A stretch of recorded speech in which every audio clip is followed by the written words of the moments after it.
shrimp and grits is literally, they take some shrimp, put it on top of the grits, and pour some gravy on top. Wrong answer. So I am cooking shrimp and grits. And after hearing my sister cousin talk about shrimp and grits, a lot of restaurants are bamboozling y'all on how to shrimp and grits. So the first ingredient course, I had to shell and devein shrimp. I cannot stand this part of the process because it's a lot. Shell, when you devein shrimp, you gotta split it in the back or in the front and then take it's like a black squiggly line. I feel like it's the shrimp's guts. Yeah. So I've already done that part. So now I'm about to put this bacon in the pan. I normally don't eat pork bacon, but with cooking. So you let the bacon cook in the pan, and then the bacon will generate some grease. Then you want to cut up an onion that will go in the pan. So that's what I'm about to do now while my bacon. I've already cooked my grits. I have finally bought stone ground grits. Y'all, the creaminess of this grits is delicious. Oh my gosh. So even though the grits came with a recipe that asked for half and half salt and butter, I did sour cream. I don't know what it is about sour cream when you cooking fish and grits and shrimp and grits. It just adds a different flavor to it. So I definitely add sour cream and butter to my grits once it cooks up really good. It did not take that long to cook up. I was surprised by that. A lot of restaurants, what they're doing is they're cooking the shrimp separately, then throwing it on top of some grits and pouring some gravy on top. That is not how it's supposed to be. Notice when you flour the shrimp, because you're supposed to lightly flour the shrimp before you put it in the pan. And we noticed, I don't like light skin gravy. Like I've never tried white gravy, but I don't like my gravy to be light. It bothers me. So I cook all the way. So let me let y'all see that. So there's my bacon. So you're cooking your bacon.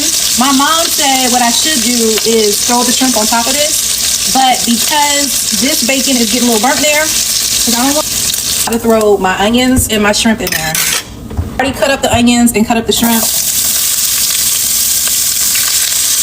I'm about to try a new trick my mama taught me by taking the gravy. Don't even add the water to it. Normally I would add the water to it and mix the gravy in.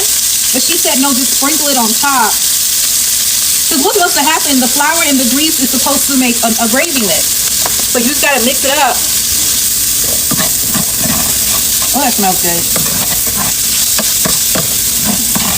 So I don't know if y'all can see it. I want my gravy to be a little bit thicker. You would add more water to it. But it's supposed to sop up the grease, and that's what creates the gravy. Add a little bit more of the mix. And I think I'm going to end up adding, this is like a brown gravy mix. It's like 89 cents at Publix, but this is the step I believe a lot of restaurants are skipping on, and that is actually cooking the shrimp in the gravy. Like the shrimp makes its own gravy. See that? I just need to add in more water. That looks a whole lot better. See y'all what this looks like. This is real shrimp and grits. That is shrimp and grits.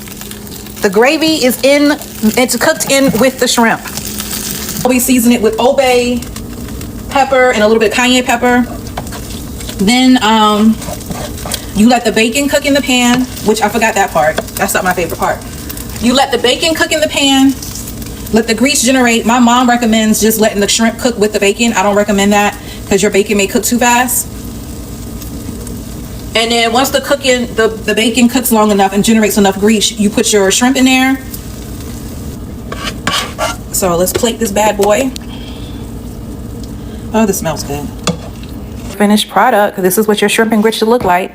Notice how the shrimp is just drizzled. You don't have gravy drizzling. You can tell it was cooked in the gravy. This is real shrimp and grits. Some people like to add sausage.